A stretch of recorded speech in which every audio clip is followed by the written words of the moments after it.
আচ্ছা, আমরা শুরু করছি। আমরা গতদিন পড়েছিলাম হচ্ছে কর্মধারয় সমাস, আজকে পড়বো হচ্ছে তৎপুরুষ সমাস। যারা জয়েন করতে পেরেছো তাদেরকে অভিনন্দন। আর যারা এখনো পারোনি তারা একটু চেষ্টা করো। আমরা কর্মধারয় সমাস পড়ার সময় তৎপুরুষ সমাসের সঙ্গে একটু পার্থক্য তৈরি করেছিলাম। পার্থক্য হচ্ছে আমরা ব্যাস বাক্যে তৈরি করেছিলাম। আমরা জানি যে কর্মধারয় সমাসটাও পরপদ প্রধান, আবার তৎপুরুষ সমাসটাও পরপদ প্রধান। এই দুইটা চেনা যায় বা চেনার উপায় হিসেবে আমরা বলেছিলাম যে কর্মধারয় সমাসে আমরা যে যুক্ত করে ব্যাস বাক্য করতে পারি, সাপেক্ষ সর্বনাম যুক্ত করে ব্যাস বাক্য করতে পারি, ন্যায় বা রূপ এইগুলো যুক্ত করেও করতে পারি, বা অতিরিক্ত শব্দ যুক্ত করতে পারি। কিন্তু তৎপুরুষ সমাসের ব্যাস বাক্য করার জন্য আমরা বলেছিলাম যে বিভক্তি যুক্ত করে, পূর্ব পদের সাথে বিভক্তি যুক্ত করে ব্যাস বাক্যটা করতে হবে। আমরা যদি একটু লিখি যে পূর্ব পদের সাথে বিভক্তি যুক্ত করে ব্যাস বাক্য গঠন করা যায়। তোমরা নিশ্চয়ই দেখতে পাচ্ছ। আমার কথা কি শুনতে পাচ্ছ না শুনতে পাচ্ছ না? স্যার শুনতে পাইতেছি। ওকে, ধন্যবাদ। ঠিক আছে, পূর্ব পদের সাথে বিভক্তি যুক্ত করে ব্যাস বাক্য গঠন করা যায়, সেগুলো হচ্ছে তৎপুরুষ সমাস। কিন্তু পূর্ব পদের সাথে বিভক্তি যুক্ত করে কিন্তু কর্মধারয় সমাসের ব্যাস বাক্য করা যায় না। এখন তোমাদের কি বিভক্তিগুলো মনে আছে? আমাদের বিভক্তিগুলো লাগবে। আমরা একটা এক্সাম্পল দিয়ে বোঝানোর চেষ্টা করি। মনে করো আমরা বললাম যে মধু মাখা। এই মধুমাখা, এই শব্দটার ব্যাস বাক্য যদি আমরা করতে যাই, তাহলে আমাদের হবে মধু দিয়ে অথবা দ্বারা মধু দিয়ে মাখা। এই যে তোমরা মাঝখানে যে দিয়ে শব্দটা দেখতে পাচ্ছ শব্দের মতো, এইটা আসলে একটা বিভক্তি। মাঝখানে যে দিয়ে দেখতে পাচ্ছ এটা আসলে একটা বিভক্তি। এই যে পূর্ব পদের সাথে বা পূর্ব পদের পরে, পূর্ব পদের পরে আমরা যদি একটা বিভক্তি যুক্ত করে দেই, তাহলে যদি ব্যাস বাক্যটা হয়ে যায়, সেটার নাম আর কর্মধারয় হবে না, সেটার নাম হয়ে যাবে তৎপুরুষ সমাস। তোমরা কর্মধারয় সমাস এবং তৎপুরুষ সমাসের বেসিক পার্থক্য তোমাদের আগেই কিন্তু জানানো হয়েছে।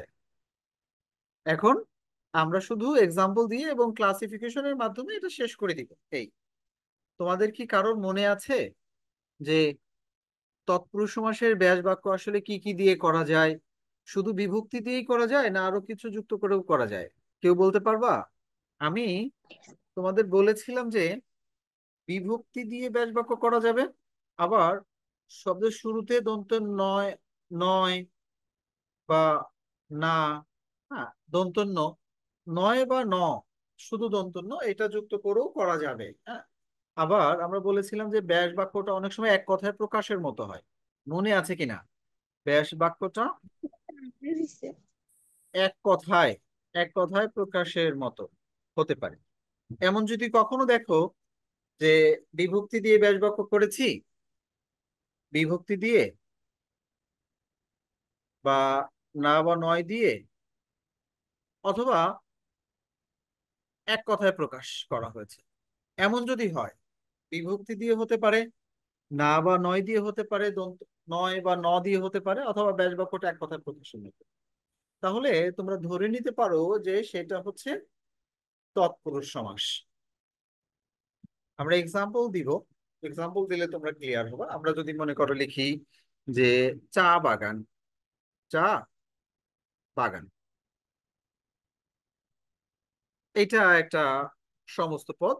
এটার ব্যাস বাক্য বা চা বাগানকে তুমি যখন বুঝিয়ে দিতে যাবে, একটা ব্যাস বাক্য গঠন করবে, তখন হবে চায়ের বাগান, চায়ের বাগান।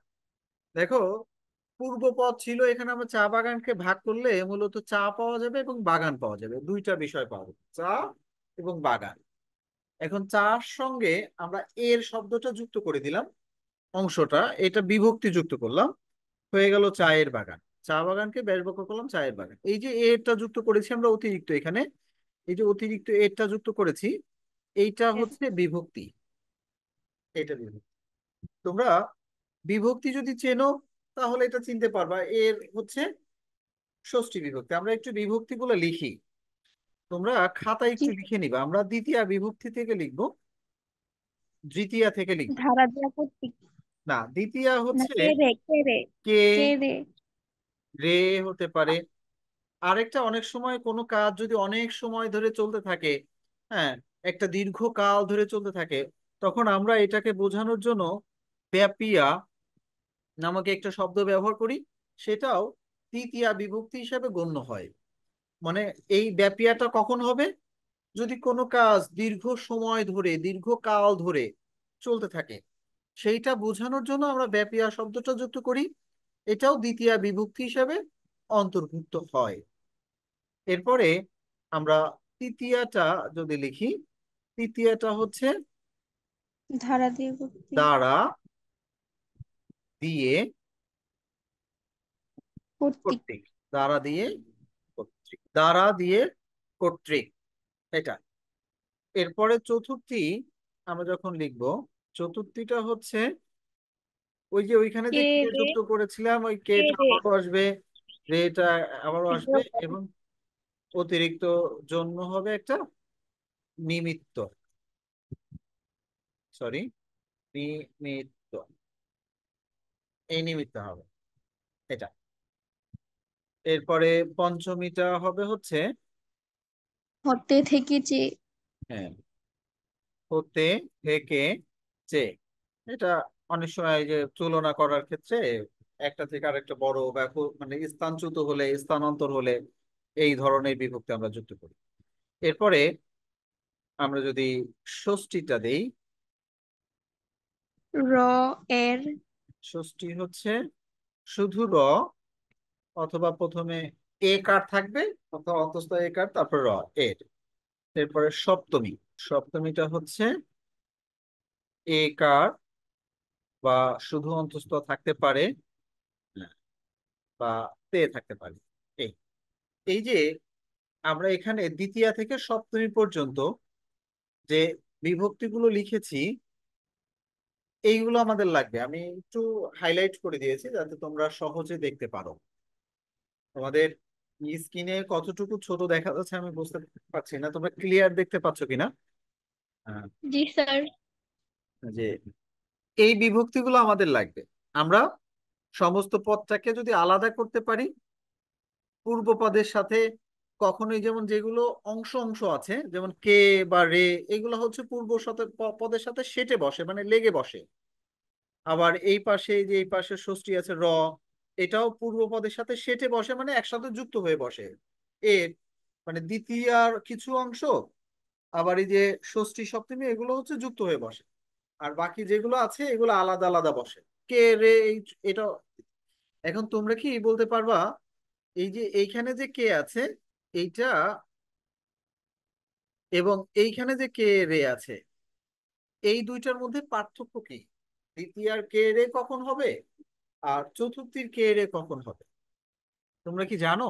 আচ্ছা, যদি না জানো, আমি এই যে এইখানে এই কেটা, বিশেষ করে কোনো উদ্দেশ্য যদি থাকে, সেই ক্ষেত্রে এটা চতুর্থী হবে।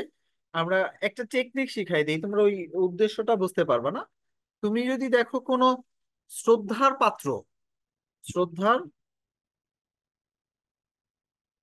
পাত্রের সঙ্গে যদি কখনো এই কেটা শ্রদ্ধার পাত্রের সঙ্গে সেটে বসে, সেটে বসেটা কি বুঝছো, মানে একসঙ্গে যুক্ত হয়ে বসে, তখন সেটা দ্বিতীয়া না হয়ে চতুর্থী হবে।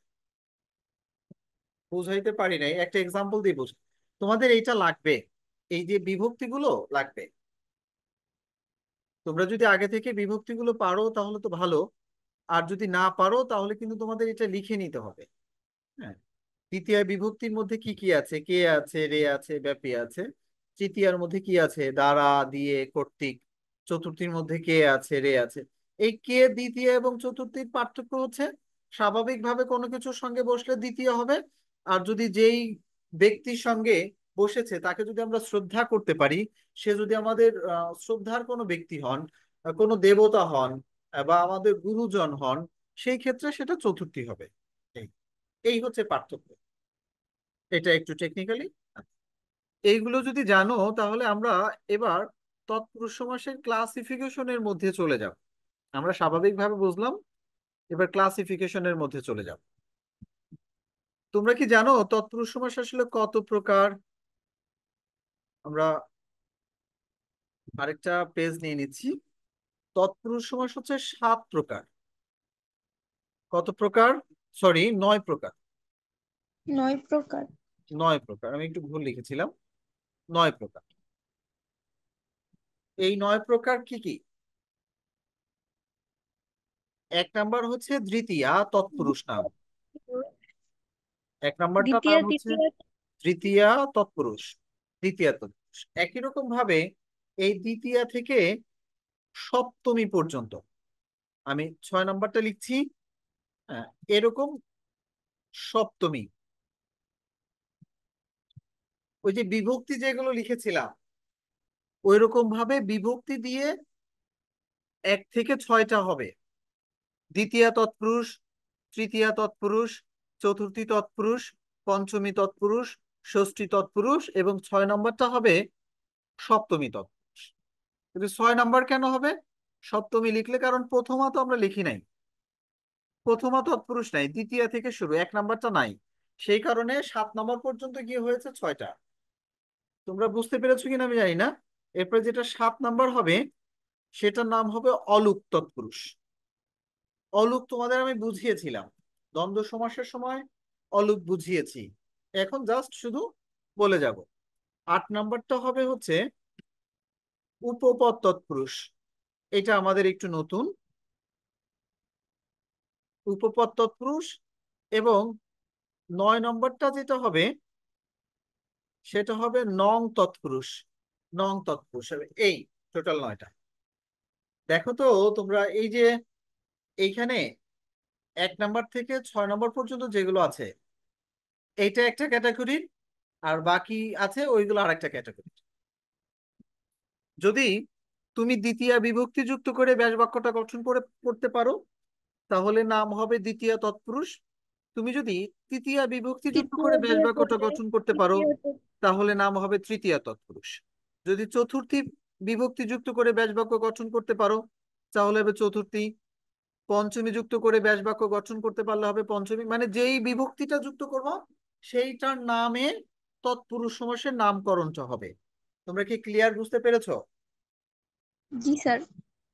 আর এই অলুকটা হবে যদি আগে থেকেই পূর্ব পদের সাথে কোনো বিভক্তি যুক্ত থাকে। তোমাকে বিভক্তি যুক্ত করতে হবে না, আগে থেকেই স- হ্যাঁ, সমস্ত পদের পূর্ব পদে, বা আমরা একবারে পূর্ব পদেই লিখি, যদি আগে থেকেই পূর্ব পদের সাথে বিভক্তি যুক্ত করা থাকে। আমাদের এটা মনে আছে তো, ওই যে আমরা দ্বন্দ্ব সমাসের ক্ষেত্রে পড়েছিলাম, মনে আছে? জি স্যার। দ্বন্দ্ব সমাসের অলুক দ্বন্দ্ব কাকে বলে? আমরা অলুক দ্বন্দ্ব সমাস মনে আছে না তোমাদের? যে দুধে ভাতে, তারপরে পথে ঘাটে, জলে স্থলে, এমন হাটে বাজারে, জি এই স্যার, কার্যত এরকম ছিল। থাকতে। আর এখানেও আগে থেকেই যে কোনো বিভক্তি যুক্ত থাকতে পারে। আগে থেকে যদি কোনো বিভক্তি যুক্ত থাকে তাহলে তার নাম অলুপ্ত। হবে অলুক। তার নাম কি হবে? অলুপ্ত। তার নাম হবে অলুক। এবার উপপদটা কোনটা হবে? যে তৎপুরুষ সমাসের ব্যাস বাক্যটা এক কথায় প্রকাশের মতো। যে তৎপুরুষ, এটা হচ্ছে আমাদের টেকনিক, যে তৎপুরুষ সমাসের ব্যাস বাক্য কিসের মতো? এক এক কথায় কথায়, প্রকাশের মতো। এক কথায় প্রকাশের মতো, প্রকাশের মতো। ওকে, এইটা। এবং আরেকটা আছে আমাদের নয়ীয়। নয়ীয়টা কি হবে? এইটা হবে হচ্ছে ব্যাস বাক্যের শুরুতে যদি আমাদের মানে সমস্ত পদের শুরুতে যদি নেতিবাচক উপসর্গ থাকে, সমস্ত পদের শুরুতে বা মানে মানে পূর্ব পদে নেতিবাচক উপসর্গ, নেতিবাচক উপসর্গ হিসেবে কি কি থাকতে পারে? সরেওয়া থাকতে পারে, হ্যাঁ, তারপরে অনা থাকতে পারে, হ্যাঁ, বি থাকতে পারে। এই ধরনের শব্দের শুরুতে যদি নেতিবাচক উপসর্গ থাকে কি কি উপসর্গ থাকতে পারে? স্বরে অ থাকতে পারে, অনা থাকতে পারে, বি থাকতে পারে। এখন এইগুলো ব্যাস বাক্য করার সময় এই উপসর্গগুলো উঠে গিয়ে হবে হচ্ছে নয় অথবা হচ্ছে দন্ত ন, এই দুইটার একটা হবে। তাহলে সেটা হচ্ছে নং তৎপুরুষ হবে। আমাদের বোঝানো মোটামুটি শেষ। আমরা এবার এক্সাম্পলের মধ্যে ফিরে যাব। আমরা এক্সাম্পলের মধ্যে ফিরে যাব। হ্যাঁ, দেখি তোমরা আসলে বলতে পারো কিনা। আমরা এবার ক্লিয়ার, দেখো, আমরা আরেকটু উপরে যাচ্ছি যাতে দেখতে পারো। মনে করো আছে অক্ষত। এখন অক্ষত, সরি উক্ষত হয়ে গেল কেন? অক্ষত একটা শব্দ। এই অক্ষত শব্দটাকে তোমাকে দুইটা টুকরো করতে হবে, দুইটা অংশ করতে হবে।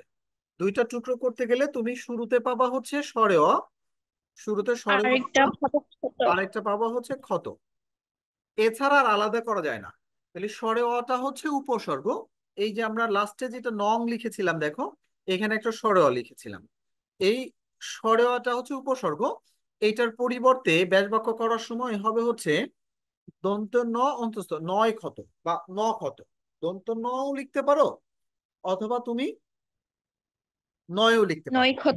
নয় ক্ষত লিখতে পারো। এখন এরকম যখন তুমি একটা নেতিবাচক উপসর্গ প্রথমে পাবা, সেইটার ব্যাস বাক্য করার সময় উপসর্গটা উঠে গিয়ে যখন নয় বা ন হবে, সেটার নাম হবে হচ্ছে নয়ও তৎপুরুষ। বুঝতে পেরেছো না বুঝো নাই? বুঝতে পেরেছি। তাহলে তোমরা যদি বুঝতে পারো তাহলে আমি এখন শুধু হচ্ছে এক্সাম্পল দিব, ব্যাস বাক্যটা কিন্তু তোমাদের করতে হবে। বুঝতে পারছো? জি স্যার। আমি এখন জাস্ট এক্সাম্পলটা দিব, ব্যাস বাক্যটা তোমাদের করতে হবে। আমি একটু দেখতে চাই যে তোমরা আসলে কতটুকু বুঝছো। দিব। মনে করো আমরা লিখলাম যে আম কুড়ানো। আম কুড়ানো। ব্যাস বাক্যটা করো এবং সমাসের নাম বলো, যে কেউ। স্যার আমকে কুড়ানো দ্বিতীয় তৎপুরুষ। আমকে কুড়ানো, একদম রাইট। আমকে কুড়ানো। দেখো আমের সঙ্গে আমরা একটা কে যুক্ত করেছি। আমি যদি লিখি যে আম এর সঙ্গে কে, আর কিছুই নাই, আমরা আমকে কুড়ানো লিখেছি। তার মানে একটা ও কার দিব, আমকে কুড়ানো। আমের সঙ্গে তোমরা অতিরিক্ত হিসাবে দেখতে পাচ্ছ কি আমরা এখানে এই যে কে যুক্ত করেছি, কে। তার মানে কেটা হচ্ছে দ্বিতীয়া দ্বিতীয় বিভক্তির মধ্যে। তার মানে এটা হচ্ছে নাম হবে দ্বিতীয়া। দ্বিতীয় তৎপুরুষ। দ্বিতীয়া তৎপুরুষ, গুড। এখন আমরা যদি লিখি গুরু ভক্তি, এইটার ব্যাস বাক্য কে করবা? গুরু ভক্তি। দেখো তো একই রকম ভাবে হয় কিনা। গুরু কি ভক্তি? গুরুকে ভক্তি মানে তোমার যিনি গুরু তাকে ভক্তি করছে। এখন এইটার নাম কি হবে বলো? দ্বিতীয় চতুর্থ। তৎপুরুষ। না, এইটা চতুর্থী হবে। না না, এটা চতুর্থী হবে, হ্যাঁ, কারণ এখানে একজনকে উদ্দেশ্য করে বলতেছে। হ্যাঁ, উদ্দেশ্য করে বলছে, এটা চতুর্থী হবে। এইখানেই হচ্ছে মানে পার্থক্য। শ্রদ্ধা করা হিসেবে। এটাই হচ্ছে পার্থক্য। তুমি যখন শ্রদ্ধার কোনো ব্যক্তির সঙ্গে কে যুক্ত করেছো, তখন কিন্তু দ্বিতীয়া হয়নি, তখন হয়ে গেছে চতুর্থী। চতুর্থী। হ্যাঁ। আচ্ছা, বুঝতে নর্মালি পারতেছি। চতুর্থী যেগুলো আছে আমরা যদি বলি এরকম, যে উম, রান্নাঘর, আমরা যদি এরকম দেই রান্নাঘর, তখন তুমি বলবা যে রান্নার, রান্নার জন্য ঘর। এখন দেখো দুইটা বিভক্তি যুক্ত হয়েছে এখানে। একটা বিভক্তি হচ্ছে র। র, এইটা একটা, আরেকটা জন্য। আর একটা হচ্ছে জন্য। এরকম যখন দুইটা বিভক্তি একটা ইসের মতো যুক্ত হবে, তখন তোমাদের করণীয় হচ্ছে যে এই বিভক্তিটা হচ্ছে শব্দের সঙ্গে সেটে বসে নাই, আলাদা শব্দের মতো দেখা যাচ্ছে, সেইটার নাম অনুসারে নামকরণটা করবা। মানে যেটা শব্দের সঙ্গে সেটে বসে নাই, আলাদাভাবে শব্দের মতো বসেছে স্বাধীন যেটা, সেইটার নাম অনুসারে নামকরণটা করবা। তাহলে এখানে প্রথমে যে চতুর্থী রটা ছিল, তৎপুরুষ। এইটা ছিল হচ্ছে ষষ্ঠী, আবার জন্যটা হচ্ছে চতুর্থী। তাহলে এটার নামকরণ হবে কোনটা? চতুর্থী তৎপুরুষ। এইটা হবে চতুর্থী তৎপুরুষ। সবাই কি বুঝছো না বুঝো নাই? স্যার আমি বুঝছি। বাকি যারা আছো তারা কি বুঝছো? জি স্যার, বুঝছি। মানে দুইটা বিভক্তি যদি একটা ব্যাস বাক্যের মধ্যে তুমি যুক্ত করো, তাহলে একটা থাকবে স্বাধীন, আর একটা থাকবে অন্য শব্দের সঙ্গে একত্রিত, যুক্ত। যুক্তটার নাম অনুসারে নামকরণ করা যাবে না। যেটা আলাদা শব্দের মতো দেখা যাচ্ছে সেইটার নাম অনুসারে নামকরণ করতে হবে। তাহলে একই রকম ভাবে আমরা যদি বলি এখানে তপবন, এটা মাঝে মাঝে আসে। কেউ কি ব্যাস বাক্যটা করতে পারবা? তপবন। তা কি তোপের জন্য বন হবে? হ্যাঁ, কাছাকাছি, তুমি কাছাকাছি গিয়েছো। এটা তপের জন্য বা তপের নিমিত্ত, তপের নিমিত্ত বন। এখন এই তপ বলতে কি বোঝো? তপস্যা শব্দটা শুনেছো তোমরা? তপস্যা। কি স্যার, মানে ওই কোনো কিছুতে তপস্যাটাকেই এখানে তপ বলা হচ্ছে, তপের নিমিত্ত মানে তপস্যার নিমিত্তে যে বন, বা তপের নিমিত্তে বন বলা হচ্ছে। হ্যাঁ, বা নিমিত্ত বন। এটাও চতুর্থী, এটাও কি হবে? চতুর্থী হবে। হ্যাঁ, কারণ এটাও এখানে চতুর্থী হবে। দুইটা। চতুর্থী হবে। আমরা যদি এখন বলি হজ যাত্রা, এটা কি হবে? হজের জন্য যাত্রা। ওদের জন্য হজের যাত্রা। জন্য বা হজের নিমিত্ত, হ্যাঁ একটা দিলেই হবে, হজের নিমিত্ত যাত্রা। তাহলে এটাও কি হবে? এটাও চতুর্থী হবে। সেটা কি বুঝছো? চতুর্থী। এখন যদি আমরা এইটা দেই, মনে করো ইন্দ্রজিৎ, ইন্দ্রজিৎ, এইটার ব্যাস বাক্য কেউ করতে পারবা? ইন্দ্রকে জয় করেছে যে। গুড। এটা হবে ইন্দ্র কে জয় করেছে যে। এখানে খেয়াল করো, আমরা ইন্দ্রের সঙ্গে একটা কে যুক্ত করেছি, ইন্দ্রের সঙ্গে কে যুক্ত করেছি, আবার কতগুলো শব্দ এখানে লিখেছি জয় করেছে যে। তাহলে এইটার নামকরণ কিসের মতো হবে বলো? এটা কি দ্বিতীয়া তৎপুরুষ হবে, না উপপদ তৎপুরুষ হবে? উপপদ। উপপদ। উপপদ তৎপুরুষ হবে। আমরা বলেছিলাম শব্দের সঙ্গে সেজে বসলে সেটা যদি আরো অন্য কিছু যুক্ত থাকে, তাহলে যেটা স্বাধীন আছে সেটার নাম অনুসারে নামকরণ করতে হবে। তাহলে একই রকম ভাবে এটা হচ্ছে এক কথায় প্রকাশের মতো যেটা ব্যাস বাক্য, এইটার নাম অনুসারে নামকরণ করতে হবে। ইন্দ্রজিৎ ইন্দ্রকে জয় করেছে যে। একই রকম ভাবে আমরা যদি বলি যে পকেট মার, পকেট মার, এইটার ব্যাস বাক্য কি হবে? পকেট মারে যে। পকেট মারে যে, এইটার সমাসের নাম কি হবে? উপপদ। এইটাও উপপদ তৎপুরুষ সমাস হবে। তোমরা কি আসলে বুঝছো না বুঝো নাই? আমি দেখতে পাচ্ছি একজন দুইজন একটু কথা বলছো, বাকি যারা আছো স্যার বুঝতে পারছি। তোমরা যদি কথা না বলো, মানে অনলাইনে আসলে পড়াটা একটু বোঝা যায় না অনেক সময়। আহ এই কারণে তোমরা যদি একটু নক করো যে স্যার বুঝতে পারছি, সমস্যা হচ্ছে না, তাহলে আমার জন্য একটু ভালো হয় আর কি, যে তোমরা সবাই রেসপন্স করছো। এই, তাহলে এই হচ্ছে আমাদের আমরা আরেকটা এক্সাম্পল দেই এখানে। আমরা যদি লিখি যে তেলে ভাজা, তেলে ভাজা, এইটা কোন ব্যাস বাক্য কি হবে? অলুক। তেল দিয়ে ভাত। হ্যাঁ, এইটার ব্যাস বাক্য তেলে ভাজাই হবে। যা আছে তাই, তেলে শুধু স্পেস দিয়ে ভাজা দিতে হবে, তেলে ভাজা। অলুক তো তৎপুরুষ এইটার হবে না? নাম হবে অলু। দেখো এখানে আগে থেকেই বিভক্তিটা যুক্ত করা আছে। আছে। একই রকম ভাবে আমি যদি তোমাদের এটা বলি সোনার তরী, সরি, এইটার ব্যাস বাক্য কি হবে? সোনার তরী। হ্যাঁ, যা আছে তাই, শুধু আলাদা করে লিখতে হবে। হ্যাঁ,